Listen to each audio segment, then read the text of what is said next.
6살짜리 입양딸을 상습적으로 학대하고 시신을 잔인하게 안매장한 양부모에 대한 영장실질심사가 오늘 오후 열렸습니다. 양아버지는 딸에게 미안하다며 뒤늦은 후회를 했습니다. 네, 현장에 취재기자 연결합니다. 차정윤 기자. 네, 인천 남동경찰서입니다. 네, 경찰서에 나가 있는데요. 양부모에 대한 영장실질심사가 진행됐다고요. 언제쯤 결론이 나옵니까? 네, 양부모에 대한 구속 여부는 오늘 저녁 늦게 결정될 것으로 보입니다. 앞서 오늘 오후 2시쯤에는 인천지방법원에서 6살 딸 양부모와 그리고 이들의 범행을 도운 19살 시모양에 대한 영장실질심사가 열렸는데요. 1시간가량 조사를 받고 돌아와 이곳 인천 남동경찰서 유치장에 다시 수감 중인 상태입니다. 법원에 출석하기 위해 경찰서를 나온 양아버지는 학대 이유에 대해 할 말이 없다면서도 딸의 이름을 부르며 미안하다고 답했습니다. 양아버지의 말 들어보시겠습니다. 딸이 죽음에 이를 거란 걸 모르고 계셨습니까? 할 말 없습니다. 딸에게 하고 싶은 말 없습니까? 미안하다.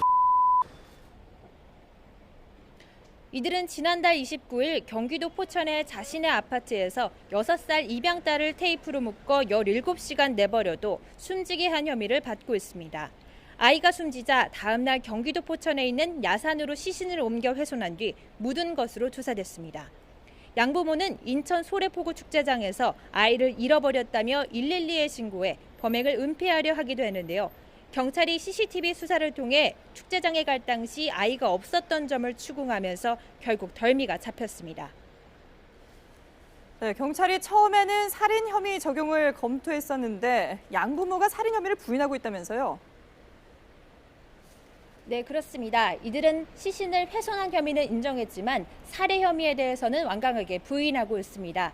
아이가 숨지자 아동학대로 처벌을 받을 것이 두려워 시신을 유기했다라고 하는 겁니다. 검찰은 현재까지 진행된 수사로는 살해 혐의에 대한 증거가 부족하다고 판단해 아동학대 치사죄로 구속영장을 청구했는데요. 하지만 경찰은 피의자들이 구속된 후에도 살인 혐의를 적용할 수 있을지 추가 수사를 진행할 예정입니다. 앞서 경찰은 그제부터 이틀에 걸쳐 A양이 묻힌 곳으로 지목된 경기도 포천의 한 야산에서 현장 검증을 진행했습니다. 또 현장에서 발견된 뼈 조각을 감정해달라고 국과수에 의뢰했습니다. 경찰은 국과수 1차 감정 결과 인체 뼈 조각은 맞는 것으로 확인됐지만 피해 아동 DNA와 일치하는지는 정밀 검사가 필요하다고 밝혔습니다. 지금까지 인천 남동경찰서에서 YTN 차정윤입니다.